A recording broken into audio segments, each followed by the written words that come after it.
लेकिन आपको लगता है कि सीएम बीजेपी का होना चाहिए? अपने सबके अभिनंदन करे छे। केंद्रीय मंत्रिमंडल के मेरे साथी श्रीमान गिरिराज सिंह जी, संसद में मेरे साथी और भारतीय जनता पार्टी के प्रदेश अध्यक्ष भाई संजय जायसवाल जी,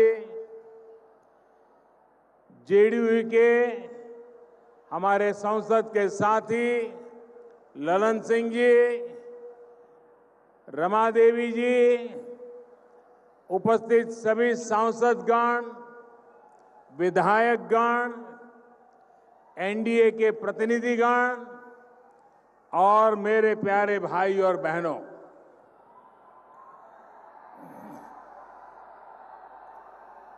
मैं जब जब मुजफ्फरपुर आया हूं, आपका ये प्यार, ये सत्कार मुझे अभिभूत कर देता है।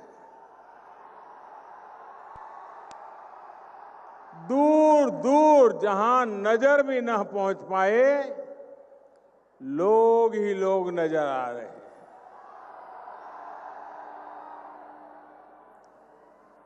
आपका यही प्यार मेरी ऊर्जा है, मेरी प्रेरणा है। यहां वैशाली, हाजीपुर, सीतामढ़ी, शिवहर, उजियारपुर सहित आसपास के अनेक हिस्सों से भी आप सब पधारे हैं, हम सबको आशीर्वाद देने आए हैं। साथ साथ हजारों साथी अपने क्षेत्र के उम्मीदवारों के साथ डिजिटल तरीके से भी हमारे साथ जुड़े हुए हैं और इस प्रकार से इतने बड़ी मात्रा में आज आप हमें आशीर्वाद दे रहे हैं। हम सब आपके हृदय से बहुत बहुत आभारी हैं। भाइयों और बहनों, इस बार बिहार का चुनाव बहुत ही असाधारण परिस्थिति में हो रहा है। कोरोना की वजह से आज पूरी दुनिया चिंता में है, मुश्किल में है। महामारी के इस कठिन समय में बिहार को स्थिर सरकार बनाए रखने की जरूरत है। विकास को, सुशासन को सर्वोपरि रखने वाली सरकार की जरूरत है। ये समय हवाई बातें करने वालों को नहीं, बल्कि जिनके पास अनुभव है, जो बिहार को एक गहरे अंधेरे से निकालकर यहां तक लाए हैं, उन्हें दोबारा चुनने का ये अवसर है। आप कल्पना कर सकते हैं, एक तरफ महामारी हो और साथ ही जंगल राज वाले राज करने आ जाएं, तो ये बिहार के लोगों पर दोहरी तरफ की मार हो जाएगी, दोहरी तरफ की। सोचिए, कोरोना से लड़ाई के लिए जो इतनी राशि खर्च की जा रही है, कोरोना से लड़ने के लिए खास तौर पर जो योजनाएं शुरू की गई हैं, आप सोच सकते हैं अगर ऐसी टोली आई तो इन पैसों का होगा क्या। साथियों, जंगल राज के युवराज, जंगल राज के युवराज बिहार की जनता की, और मैं मानता हूं ये जंगल राज के युवराज से बिहार की जनता पुराना ट्रैक रिकॉर्ड के आधार पर और क्या अपेक्षा कर सकती है। जंगल राज की परंपरा में सब कुछ सीखने वाले लोगों को मुझसे ज्यादा अच्छी तरह बिहार की जनता जानती है।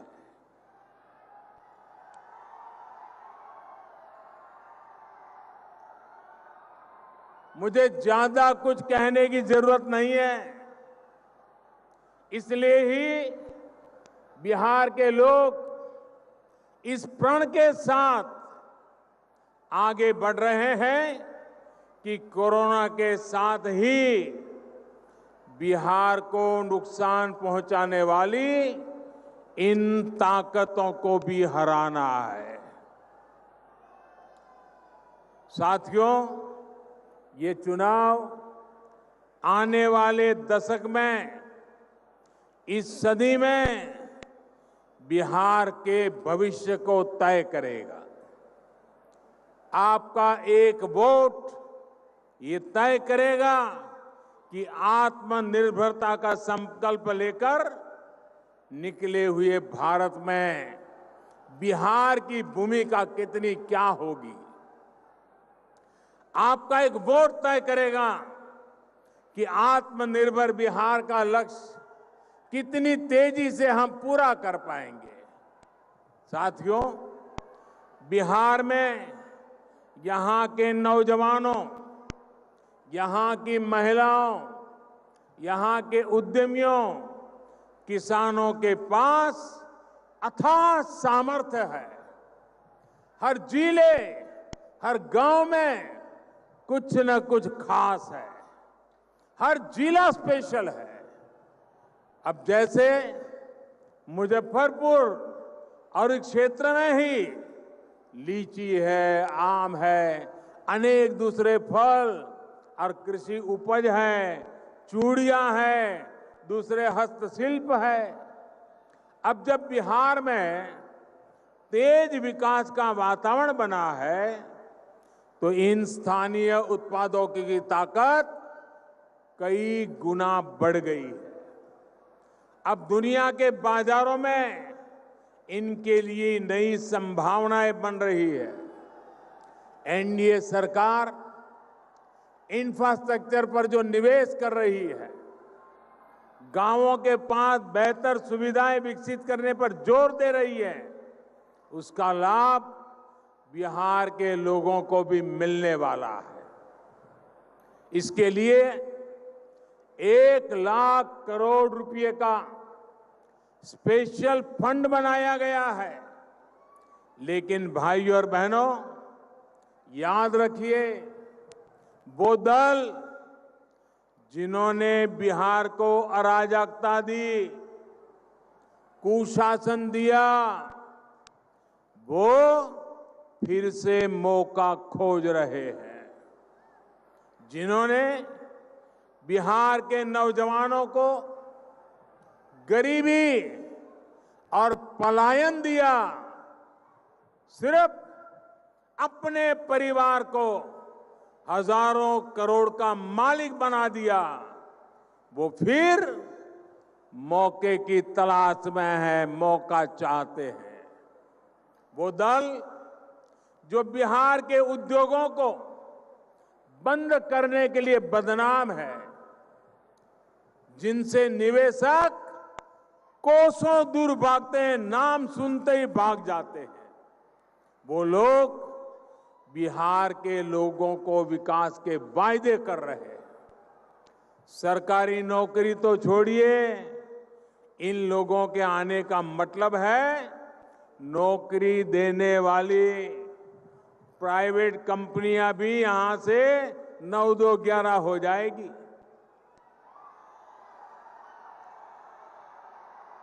और अपना काम, अपना कारोबार करने वालों के साथ इन लोगों को तो उनका जो बर्ताव रहा है, उसे तो बिहार के लोग कभी नहीं भूल सकते। रंगदारी दी तब बचोगे, नहीं तो किडनैपिंग इंडस्ट्री का कॉपीराइट तो उन लोगों के पास ही है। इसलिए इनसे सावधान रहना है। याद रखिए, इन दलों की राजनीति झूठ, फरेब और भ्रम पर आधारित है। इन लोगों के पास बिहार के विकास का न ही कोई रोड मैप है और न ही कोई अनुभव। भाइयों और बहनों, आज बिहार का युवा विश्वास से भरा हुआ है, आत्मविश्वास से भरा हुआ है। उसकी आकांक्षाएं और अपेक्षाएं पूरी हो, इसके लिए बिहार में सुशासन का बने रहना, नीतीश जी के नेतृत्व में बिहार को आगे ले जाना बहुत जरूरी है। नीतीश जी के नेतृत्व में बिहार सुशासन के जिस रास्ते पर चला है, उसे केंद्र में एनडीए की सरकार बनने के बाद नई ऊर्जा मिली है। बीते वर्षों में बिहार के इंफ्रास्ट्रक्चर को आधुनिक बनाने के लिए अभूतपूर्व काम किया गया है। बिहार के गरीब से गरीब परिवार को वो मूलभूत सुविधाएं मिल रही है जिनका इंतजार उसने दशकों तक किया है। आज बिहार के गरीब से गरीब परिवार को भी बिजली, गैस कनेक्शन, शौचालय, घर, आयुष्मान भारत योजना के तहत मुफ्त इलाज की सुविधा सुनिश्चित कराई जा रही है। आज सामान्य से सामान्य परिवार के पास मोबाइल फोन है। अब बिहार के विकास के अगले चरण में हमें इन सुविधाओं का और विस्तार करना है। बिहार के लोगों को मिल रही सुविधाओं को आधुनिक बनाना है।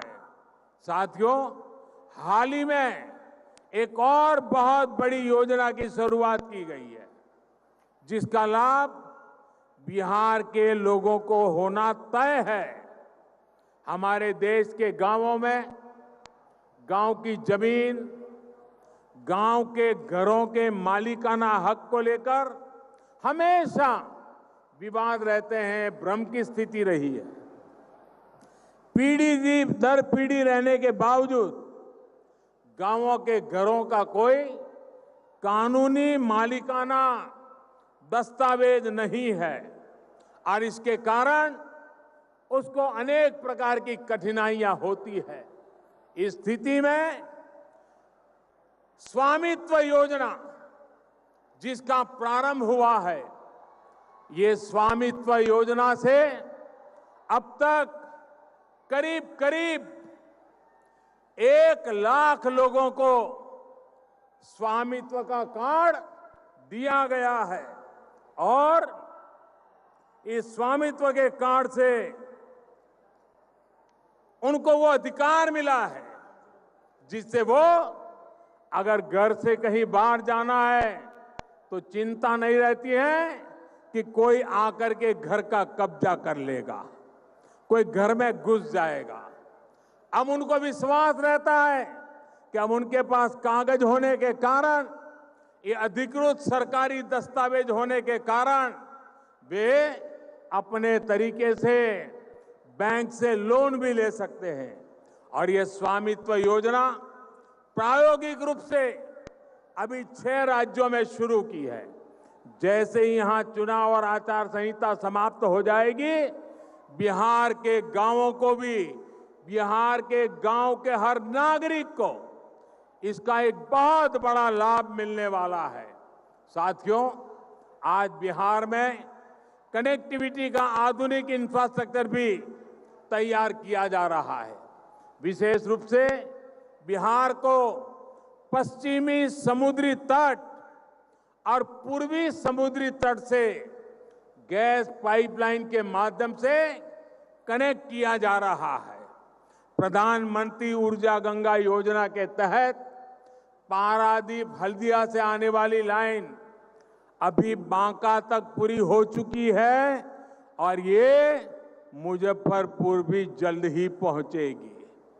गुजरात के कंडला से आने वाली पाइपलाइन जो गोरखपुर तक पहुंच चुकी है, इसको भी इससे जोड़ा जा रहा है।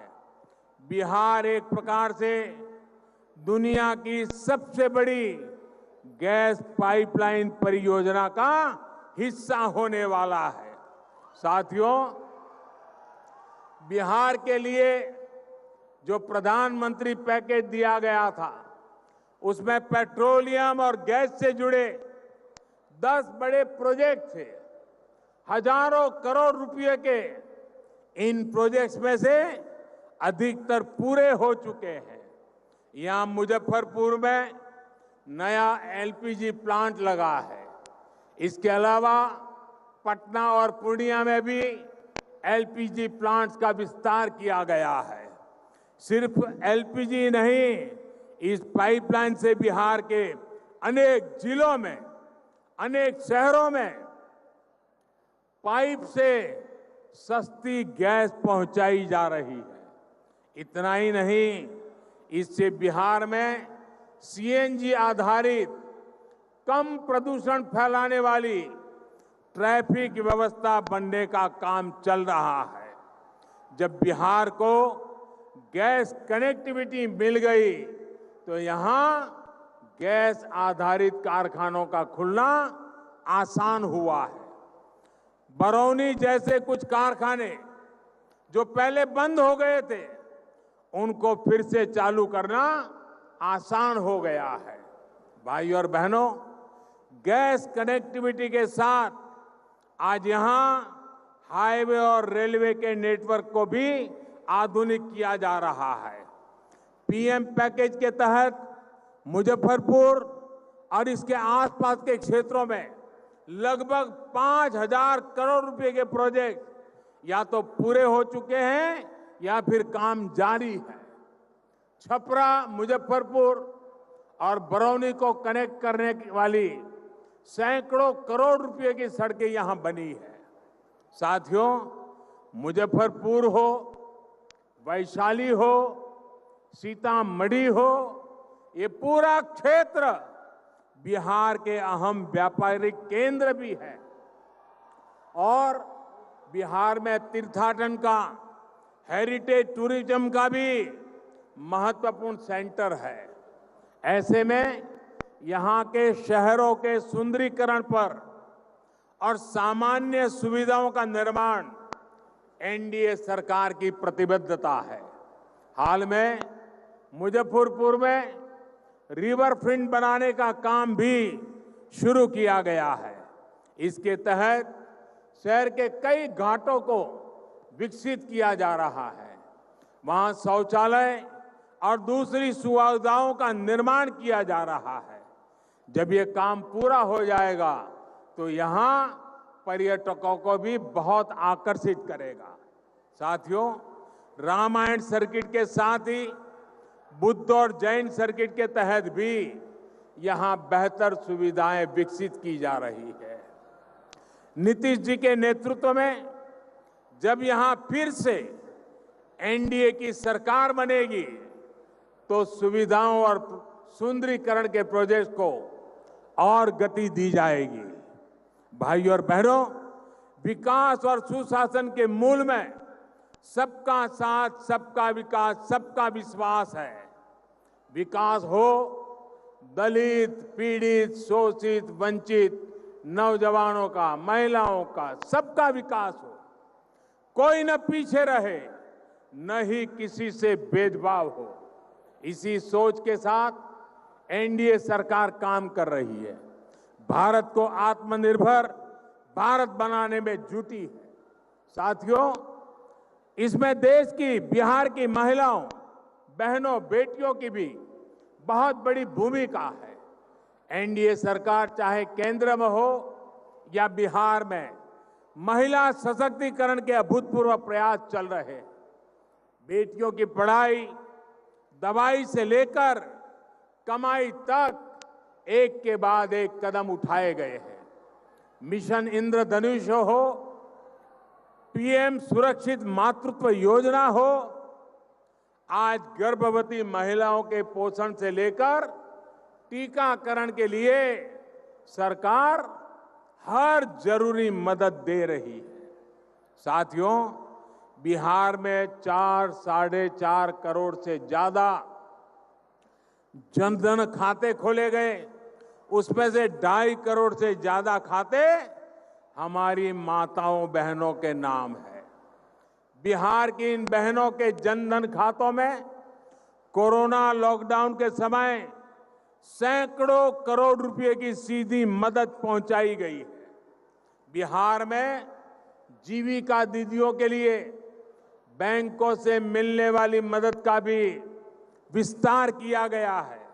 इस वजह से जीविका दीदियों का नेटवर्क दिनों दिन और मजबूत हो रहा है। भाइयों और बहनों, हाल में जो श्रम सुधार किए गए हैं, उसमें देश की महिला श्रम शक्ति के लिए काम के सभी क्षेत्रों को पूरी सुरक्षा के साथ खोल दिया गया है। महिलाओं को पुरुषों के बराबर मेहनताने का कानूनी अधिकार सुनिश्चित किया गया है। बिहार में श्रम योगी पेंशन योजना के तहत लगभग 2 लाख श्रमिक साथी जुड़ चुके हैं। इसमें से भी लगभग 70,000 बहनें हैं। मुद्रा योजना में बिहार में 4 लाख से ज्यादा बिना गारंटी के ऋण आवंटित हुए हैं, जिसमें से लगभग 2.5 लाख बिहार की महिला उद्यमियों ने लिए हैं। देश के विकास में, बिहार के विकास में बहन बेटियों की इस भागीदारी को हमें मजबूत करना है। साथियों, बिहार को आत्मनिर्भर बनाने की भावना के साथ आपको इस बार अपना वोट भाजपा, जेडीयू, हम पार्टी और वीआईपी के गठबंधन यानी एनडीए को डालना है। याद रखिए, आपका एक एक वोट बिहार को फिर से बीमार होने से बचाएगा।